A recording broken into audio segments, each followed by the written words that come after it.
దేవునికి మహిమ కలుగునుగాక. అనుదినము ఉదయకాల సమయంలో వాగ్దానాలను వీక్షిస్తున్న దేవుని పిల్లలైన మీ అందరికీ నెమలి షాలేము సంఘపక్షముగా శుభాలు వందనాలు తెలియపరుస్తున్నాం. దేవుని బిడలారా, ఈ దినము ఉదయకాల సభలో చక్కని మాట దేవుడు మనతో మాట్లాడుతున్నాడు.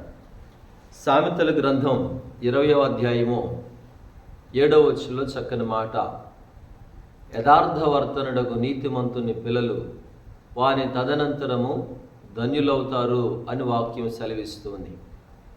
దేవుని బిడ్డలారా గమనించండి, మన పిల్లలు ధన్యులు కావాలంటే దేవుని వాక్యం ఇలాగ సెలవిస్తుంది. యథార్థవర్తనుడగు నీతిమంతుని పిల్లలు అని రాశారు. నీతిమంతులు, యథార్థవంతులు, వారి పిల్లలు ధన్యులవుతారు అని లేఖనం చెప్తా ఉంది కదా. అయితే బైబిల్ గ్రంథంలో మనం చూస్తే నోవాహును గురించి దేవుడు ఏమంటాడు? ఆదికాండం 7వ అధ్యాయం మొదటి మాటలు ఏమన్నాడు తెలుసా? నోవాహు, నా ఎదుట, ఈ తరములో నా ఎదుట నీవే నీతిమంతుడవు అని దేవుడు చెప్తున్నాడు. దేవుడు చెప్పిన మాట నీవే నీతిమంతుడు అన్నాడు. అయితే నోవాహు యొక్క పిల్లలు ధన్యులు అని దేవుని వాక్యంలో మనం నేర్చుకుంటున్నాం. ఎలాగూ అప్పటికి నోవాహు జలప్రళయంలో భూమి మీద ప్రతి మనుషుడు కూడా అంతరించిపోయినట్లుగా వాక్యం సెలవిస్తుంది. అంటే నోవాహు కుటుంబం మాత్రమే ఉంది.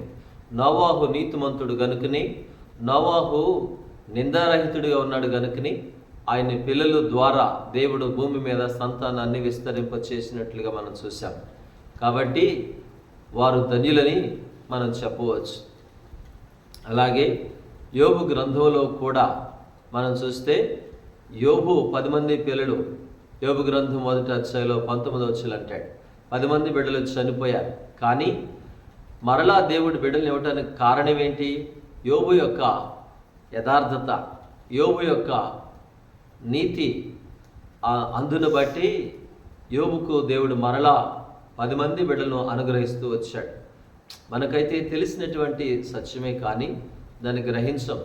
దేవుని బిడ్డలారా గమనించండి, భక్తులు ఇంకా దావీదు యొక్క జీవితాన్ని జ్ఞాపకం చేసుకుంటే, దావీదు ఆయన మరణకాలం సమీపించినప్పుడు తన కుమారుడైన సొలొమోనుని పిలిచి అంటాడు, నాయనా, లోకులందరూ పోవలసిన మార్గంలో పోతున్నాను, నీవు నీ దేవుడైన యెహోవా నీకు అప్పగించినటువంటి మార్గాన్ని నువ్వు నడుచుకయ్యా, నీకు అప్పగించిన పనిని జాగ్రత్తగా నిర్వర్తించయ్యా అని రాజైన దావీదు కుమారుడైన సొలొమోనుకు చెప్తే, అలా నడుచుకున్నట్టు చేత, అంటే ధర్మశాస్త్ర ప్రకారంగా నడుచుకోమని చెప్పి దావీదు చెప్తే ఆయన అలా చేశాడు. గనుకనే ఏం జరిగిందో తెలుసా?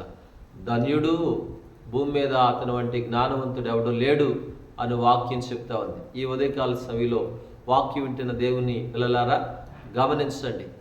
ఇదిగో దేవుని పిల్లలమని చెప్పబడుతున్న మన జీవితాలలో మన పిల్లలు ధన్యులు కావాలంటే దేవుడు మన బిడ్డలను ఒక ఉన్నతమైన స్థితిలో ఉంచాలని దేవుడు చూస్తూ ఉంటే, మరి నువ్వెలా ఉంటున్నావు? దేవుని లెక్కలో నీతిమంతుడివిగా ఉంటున్నావా? నోవాహులాగా నీతిమంతురాలుగా నువ్వు బ్రతుకుతున్నావా? నువ్వు అనుకోవచ్చు, నేనెంత నీతిగా బ్రతికినా నేను దీవించబడట్లేదు, ఆశీర్వదించబడట్లేదు, నా బిడ్డలు ధన్యులు కావట్లేదు అని నువ్వు అనుకుంటున్నావేమో. కానీ నీ తదనంతరం కూడా దేవుడు నీ బిడ్డలను ఒక ఉన్నతమైనటువంటి స్థితిలో దేవుడు ఉంచబోతున్నాడు. అయితే అది నువ్వు ఎరిగి నీ ప్రవర్తన ఎలా ఉంటుందో జాగ్రత్తగా సరిచూసుకోవడానికి దేవుడు మాట్లాడుతున్నాడు. ఇదిగో నిన్ను బట్టి నీ బిడ్డలు ఏం కావాలో తెలుసా? ఒక ఉన్నతమైనటువంటి శిఖరానికి రావాలి.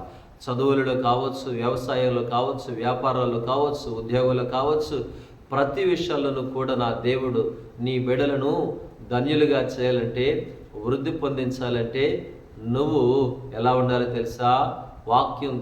వాక్యంలాగా చెప్తా ఉంది కదా, యథార్థవర్తనుడకు నీతిమంతుని పిల్లలు వారి తదనంతరము ధన్యులవుతారన్నాడు. దేవుని బిడ్డలారా, కాబట్టి నీ మరణ పర్యంతరమైనా సరే దేవుడు ఏం చేస్తారో తెలుసా? ఒక ఉన్నతమైన స్థితిలో నీ బిడ్డలు ఉంచాలని ఆశపడుతున్నాడు. ఈ ఉదయకాల సమయంలో ఇటు మాటలు దేవుడు మన వినికిడిలో దీవించునుగాక. ఆమేన్. ఆశ్చర్యకరుడా, మీకు వందనాలు, స్తోత్రాలు. బిడలు మా తండ్రి నీ మాటలు వింటూ ఉండగా వారి హృదయాలు ముద్రించి భద్రపరిచి మీరు మహిమను పొందుమని యేసయ్య పేరట వేడుకొనుచున్నాం పరమ తండ్రి, ఆమేన్.